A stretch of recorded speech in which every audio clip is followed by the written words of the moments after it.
Los estados criminales se están multiplicando, trafican drogas alrededor del mundo y hasta protegen a los terroristas más buscados. O al menos, eso alega el galardonado periodista brasileño Leonardo Coutinho en su nuevo libro.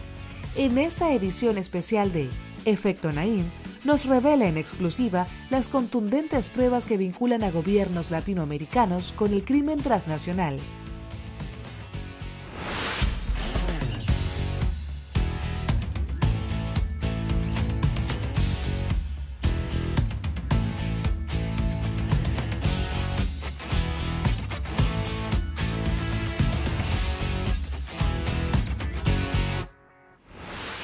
Bienvenidos, soy Moisés Naim desde Washington. Encantado de estar de nuevo con ustedes, como siempre. Usted ha oído hablar del término cleptocracia. Se trata de un sistema de gobierno que en lugar de buscar el bien común para todos en la sociedad, busca el enriquecimiento de sus dirigentes, de la élite que manda, a través de conductas criminales. Por eso se llama cleptocracia. Así es, son gobiernos mafiosos, gobiernos ladrones que se enquistan en el poder e implementan políticas públicas no para beneficiar al pueblo, sino para el beneficio de ellos, sus familiares, sus testaferros, etc. Mi invitado de hoy, que es uno de los más respetados periodistas de investigación de América Latina, mantiene que la cleptocracia, los gobiernos mafiosos, están proliferando. Y no es solo su opinión, él viene con pruebas. Se llama Leonardo Coutinho y es un galardonado periodista brasileño. Trabaja para la revista Bella, la más grande del país. Coutinho ha dedicado su carrera a estudiar los lazos entre el narcotráfico, el crimen organizado y los gobiernos cleptocráticos, ladrones. Coutinho ha ganado 6 veces el galardón de Periodista del Año, otorgado por el Grupo Abril en Brasil. Esos premios los debe a sus investigaciones sobre todo tipo de temas, muy controversiales, muy difíciles y temas muy sensibles. Él acaba de publicar un fascinante libro en portugués. El título es Hugo Chávez, el espectro. En portugués quiere decir el fantasma. El fantasma es un libro que está causando revuelo por toda América Latina. Y es que el libro no es otra historia de la larga presidencia del fallecido presidente venezolano, sino que detalla las operaciones dentro del continente y hasta fuera de él de una red de criminales directamente relacionados con los gobiernos de varios países. Y hoy, en este estudio, Coutinho nos contará los detalles más insólitos y explosivos de su investigación. Esta es mi conversación con el periodista brasileño Leonardo Coutinho. Mire.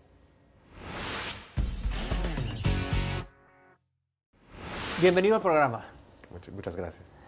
En su libro, usted hace una revelación sensacional. Usted dice que hay aviones de la Fuerza Aérea de Bolivia que semanalmente llegan a Venezuela y a Cuba cargados de cocaína y que usted tiene evidencia de eso. Cuéntenos. Esta historia, que está en el libro, fue revelada por un piloto boliviano, un expiloto de la Fuerza Aérea de Bolivia, que volaba más o menos con una periodicidad de una vez por semana. Y ellos ¿De dónde a dónde volaban? Empezaban los vuelos en La Paz, en la capital de Bolivia, en la base militar boliviana de la Fuerza Aérea de Bolivia. Todas las semanas llegaban militares venezolanos que estaban en la embajada de Venezuela con maletas diplomáticas para enviar desde Bolivia hasta Venezuela. Después de varios vuelos, este militar se quedó sospechoso y revisó una de estas cargas y vio que eran ladrillos de cocaína. 500 kilos más o menos de cocaína. Ese tipo se llama Marco Antonio Rocha, he hablado en On the Record en este libro, y cuenta que después de descargar parte de la cocaína en Venezuela, también hacía vuelos hasta La Habana llevando cocaína. Y el más sorprendente que ello cuenta que estos vuelos fueron arreglados y combinados entre un agregado militar de Venezuela en La Paz directamente con el presidente de Bolivia, Evo Morales. Entonces era una actividad entre estados, formalmente entre estados y Fuerzas Armadas para envío de cocaína de forma continua y semanal. Eso produjo, cuando usted hizo esa denuncia, se produjo un gran escándalo en Bolivia. Este libro nos preocupa de gran manera, por ello le hemos mandado una carta al presidente Morales indicándole que esto merece una investigación inmediata, el tema de este libro, puesto que lo vincula con el tema del narcotráfico al presidente Morales, y esto es grave. La única investigación que se pasó fue una investigación en mi contra. Lo único que hicieron fue utilizar el ministro de Policía y Seguridad, que es un tipo responsable por la inteligencia y todo, para montar una presentación para periodistas e intentar descalificarme con informaciones falsas.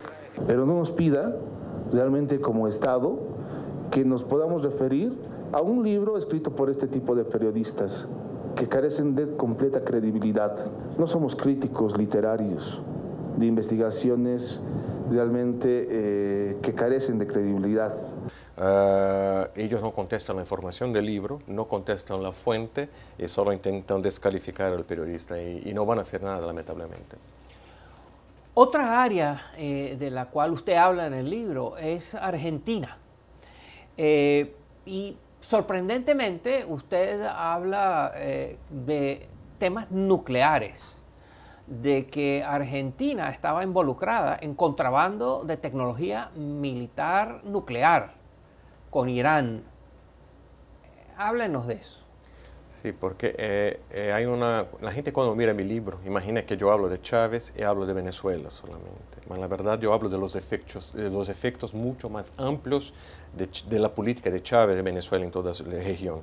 Y Argentina es uno de esos efectos, ¿no? Yo he logrado hablar con un exministro de Chávez que es testigo de un encuentro que es aterrador. El entonces presidente de Irán, Mahmoud Ahmadinejad, he visitado a Hugo Chávez, el Palacio de Miraflores, una reunión donde se trató del tema nuclear. Ok, dice Ahmadinejad muy pronto, empezando la charla, dice a Chávez, compañero, hermano, yo necesito tu ayuda. Mira, yo necesito que hable con los argentinos, convenzan al entonces presidente Néstor Kirchner que comparta con nosotros los secretos, la información de la planta nuclear que ellos tienen en Argentina. Y yo pregunté al ministro, ¿más por qué? ¿Por qué los iraníes querían los secretos nucleares argentinos? En los años 70, los alemanes de Siemens construyeron fábricas gemelas de Argentina y de Irán. Y desde la revolución iraní, en 79, los alemanes pararon la construcción y los iraníes no lograban hacer funcionar. ¿Y qué Chávez hizo? Chávez ha prometido ayudar.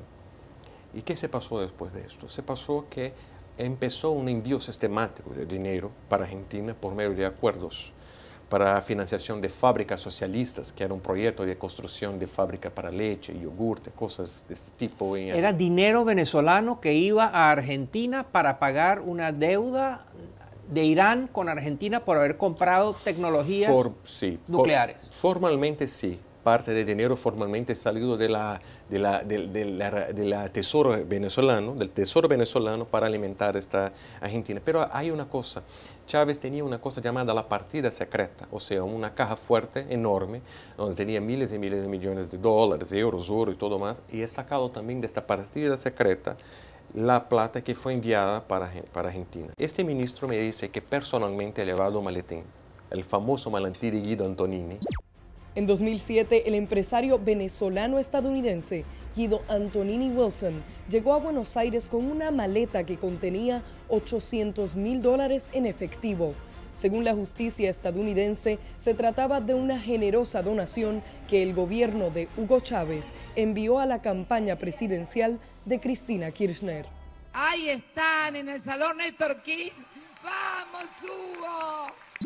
Este maletín fue descubierto antes de las elecciones presidenciales que llevaron a victoria de Cristina Kirchner. La información que este maletín llevaba plata de esta partida secreta. Ya regresamos con esta edición especial de Efecto Naim con el reconocido y arriesgado periodista Leonardo Cutiño.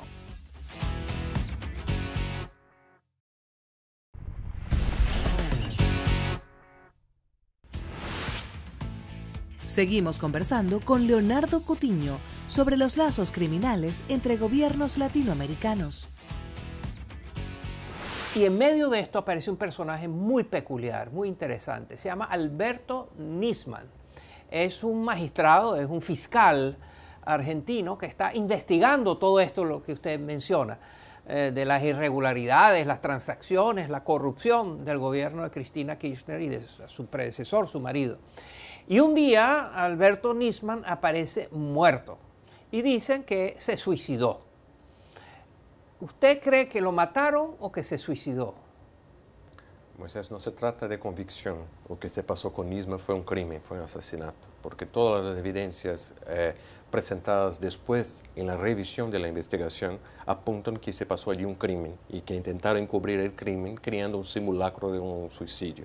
Hay que recordar que en el año de 1994 pasó de Argentina un atentado muy enorme contra la Asociación Mutual Israelita. Fue un atentado muy doloroso para la historia de Argentina.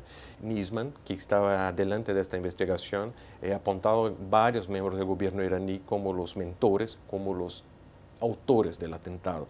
Nisman ha publicado informaciones importantes ampliando la actuación de los iraníes, el acercamiento de los iraníes con los políticos en Argentina, con agentes del kirchnerismo en Argentina, y también apuntan gente que había conexiones con Venezuela y también mi país, Brasil.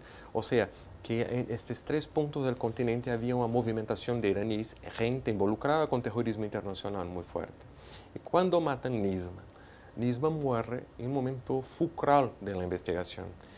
Un día antes de hablar en el Congreso, y nadie hasta hoy sabe quién son los responsables por este asesinato. ¿Y quién sospechas tú que son los responsables? Por una cuestión de responsabilidad no puedo decir, mira, hay gente del gobierno de un país o el gobierno de otro país, pero la investigación camina para esto. Yo fui testigo en esta acción que hay contra Cristina Kirchner. Fui invitado por la justicia argentina para hablar como testigo, pero hay limitaciones. Como periodista he llegado hasta este punto que estoy compartiendo con ustedes. Y vamos a viajar de Argentina a Colombia, y concretamente el Plan de Paz de Colombia, sobre el cual usted también escribe. Háblenos de eso. Esto es un tema muy importante para la estabilidad regional. Porque hablar de paz es bonito, es chévere, todo quiere la paz, pero ¿cuál paz nosotros queremos? Hay que pensar cómo fue hecho este acuerdo de paz en Colombia, ¿no? Empieza en 2012 con la participación directa de los venezolanos y cubanos junto con las FARC y el gobierno de Colombia. Esta conversación ha presentado un condicionante desde el inicio, que era el fin de la aspersión de glifosato en las plantaciones de coca en Colombia. ¿Qué es el glifosato? El glifosato es un químico que los aviones volaban sobre la plantación y este químico tenía la propiedad de sacar las hojas y destruir la plantación de coca. ¿Y cuál fue el resultado práctico de esto? Hoy día, esos son datos oficiales, hoy día la área de producción de hojas de coca y la total de coca producida en Colombia es más grande desde antes del inicio del Plan Colombia a más de 15 años atrás. ¿O qué significa esto? Significa que las FARC hoy están en la política, siguen hoy con área de producción de coca más grande, con una capacidad financiera más fuerte, y esto, ¿cuál es el reflejo de esto para toda la zona? Más cocaína llegando a los carteles mexicanos, más cocaína llegando a los países como Brasil, Venezuela, que hoy día es el principal hub de distribución de esta droga para América Central, para Estados Unidos y para África y Europa. Entonces, el acuerdo de paz era necesario, era bueno, pero yo hago estas preguntas. ¿Fue bien hecho? ¿Cuál es el resultado de parar de pelear contra las drogas en nombre de esta paz? Usted también ha hecho reflexiones muy interesantes sobre el impacto ecológico de la producción y el procesamiento de pasta de coca en los países andinos. Y ha hecho un vínculo entre estas escenas y lo que estamos viendo es el Deepwater Horizon, que es un pozo de British Petroleum que estalló y se rompió en el Golfo de México e inundó las aguas marinas de esa región, de una amplia región con crudo. Usted vincula eso con esta otra escena, en la cual estamos viendo a unos campesinos y otros procesando pasta de coca. Explíquenos, ¿cómo vincula usted estas dos cosas? Sí, yo he utilizado el ejemplo de Deepwater Horizon porque es el accidente ecológico más grande con petróleo en la historia de Estados Unidos y ha conmocionado al mundo por la tragedia ambiental que representó. Entonces, la verdad, yo utilizo la figura de esta estación de petróleo en alto mar para que la gente piense en los efectos invisibles de la producción de pasta a base de cocaína. Y la gasolina, el principal insumo de esta industria. El insumo más caro y el insumo principal después de la hoja de coca. Entonces necesitaban de miles de millones de litros de gasolina para producir la pasta base y otros químicos. Y echan esta gasolina y este producto en los ríos, en la naturaleza, en los suelos. Entonces yo he estudiado específicamente una área de Perú, en la frontera con Brasil, donde hay 10.000 hectáreas de producción de coca. he encontrado números que me dejaron muy sorpreso, porque la cantidad de gasolina empleada allí para producir más o menos, o sea, 300 toneladas de pasta base por año, es tan enorme que después cuando echan los ríos, la cantidad que va se acumulando a los años, en 6 años, solamente 6 años, llega la cantidad de crudo que es basado en el Golfo de México. La coca tiene el daño de la violencia, de ser el combustible para asesinatos, maras y todo, pero hay un daño ambiental que nadie mira, nadie contesta, y lamentablemente las organizaciones ambientales no miran esto con la atención que deberían.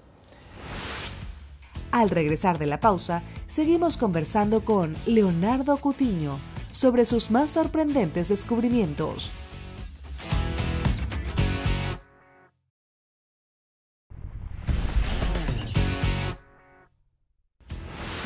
Continuamos con esta edición especial de Efecto Naim con el galardonado periodista brasileño Leonardo Cutiño.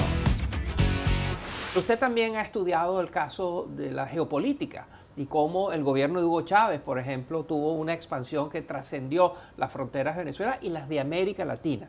Usted lo vincula con los refugiados en Siria y con Hezbollah. Por favor, háblenos de las pruebas que usted tiene de eso.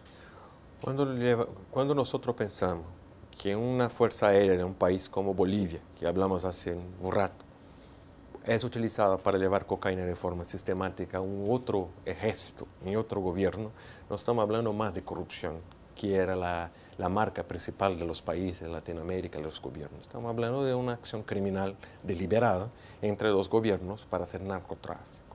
Y Chávez, he escuchado esto de gente de gobierno, de militares, Chávez, he tomado clases con Fidel Castro de cómo hacer narcotráfico bajo la excusa de que el narcotráfico es una herramienta de combate asimétrico. ¿Qué es combate asimétrico? Combate asimétrico es una forma de combatir un enemigo mucho más fuerte, el caso de Estados Unidos, con herramientas de insurgencia, de guerrilla, o sea, no como un ejército convencional. Entonces, convencido de esto, Chávez pasa a ayudar a las FARC a enviar cocaína en escala industrial para los carteles mexicanos. Y cuando uno mira la ascensión de Chávez al poder con el crecimiento de la fuerza de los carteles mexicanos, esto coincide con fecha y coincide con todo. Es la influencia de Chávez en una violencia brutal en Centroamérica, que tiene la destrucción de la calidad de vida en Centroamérica y un reflejo muy grande de refugiados que vienen a Estados Unidos, fugiendo de la violencia, más de la pobreza, pero de la violencia en México y en otros países de Centroamérica. Venimos huyendo por las pandillas, venimos huyendo porque no podemos vivir en nuestro país. Y al ser deportados, vamos con peligro que nos maten. Un otro ejemplo es cuando Chávez ha enviado un avión con 10 toneladas de cocaína que sale de esta región de la frontera, cerca de la frontera de Colombia, y llega al desierto de Mali, un país del norte de África, donde hay varias actuaciones de grupos extremistas conectados a Al-Qaeda y al Estado Islámico posteriormente. Pero en este momento, Chávez envía esta cantidad de cocaína a este grupo como una forma de ayudar a desestabilizar aquella zona, porque así sacaba la atención de los problemas de la actuación de Chávez en Sudamérica, en Latinoamérica, y hay una criminalización del Estado venezolano y de los otros estados de una forma tan grave que yo trato en el libro también del proceso de sedulación, de criar identidades para extremistas islámicos en Venezuela. Chávez ha hecho esto a centenares de gente que recibió la partida de nacimiento, recibió cédula de identidad y los pasaportes. Más do que crear un pasaporte falso, creó ciudadanos falsos. Está caminando por el mundo haciendo cosas y nadie sabe quién es. Y ahora quiero hablar de su país, de Brasil. Siempre ha tenido problemas de criminalidad, de tráfico de drogas, de inseguridad. Siempre ha habido, pero nunca como ahora. ¿Qué está pasando? ¿Por qué? Brasil está viviendo ahora la crisis de seguridad más grande de la historia. Y los expertos apuntan que están todo muy conectado con tráfico de cocaína. Más o menos 7 en cada 10 muertes están conectados con el tráfico de drogas. Entonces eso muestra que toda esta actuación de los grupos de narcotráfico en Bolivia, Colombia, Perú, que recibieron tanta ayuda de Chávez y todo esto y están conectados con todas estas cosas, tiene un efecto directo en Brasil. Pero hay también un otro ingrediente que yo creo que es el ingrediente político. O sea, hay un problema de autoridad en Brasil. Hoy Yo tengo la impresión que el gobierno no tiene la certeza si es legítimo, si no es, se puede asumir las funciones con la seguridad personal que tiene que hacer. Es decir, usted lo que ha argumentado es que Brasil es un estado criminalizado, donde un número centenares de miembros del Congreso están bajo investigación por fechorías, por asuntos criminales. El gobierno, el propio presidente de la República, el expresidente Lula, los jefes importantes del sector privado. O sea, hay una explosión de criminalidad en Brasil que afecta a todos los niveles. Pero ¿usted tiene confianza de que en los próximos años, meses, Brasil va a generar los anticuerpos para luchar contra esta oleada de criminalización que está viviendo? Yo no creo en un anticuerpos pronto, porque la sociedad está sufriendo con la criminalidad común y la clase política está toda sin credibilidad alguna, porque todos, desde alcaldes a presidentes, están casi todos involucrados. Entonces la gente no tiene esperanza para una solución pronto. Yo soy más optimista que mi invitado de hoy. Yo creo que Brasil tiene más posibilidades de luchar contra esta criminalidad gracias a personas como él. Periodistas audaces, profesionales y serios que desenmascaran las redes criminales involucradas y asociadas con el gobierno. Y eso nos debe dar una esperanza, no solo en Brasil, sino al resto de América Latina. He tenido el placer de tener a Leonardo Coutinho, quizás el periodista de investigación más importante de América Latina. Muchas gracias por estar con nosotros, Leonardo. Lamentablemente se nos acabó el tiempo. Hasta aquí el programa de hoy. Espero que les haya interesado. Y recuerde, si quiere recibir todos los lunes en su correo electrónico lo más reciente de este programa, por favor suscríbase sin costo alguno a nuestro boletín a través de nuestra página web, efectonaim.com. Gracias por acompañarnos. Espero que les haya interesado. Nos vemos la semana entrante.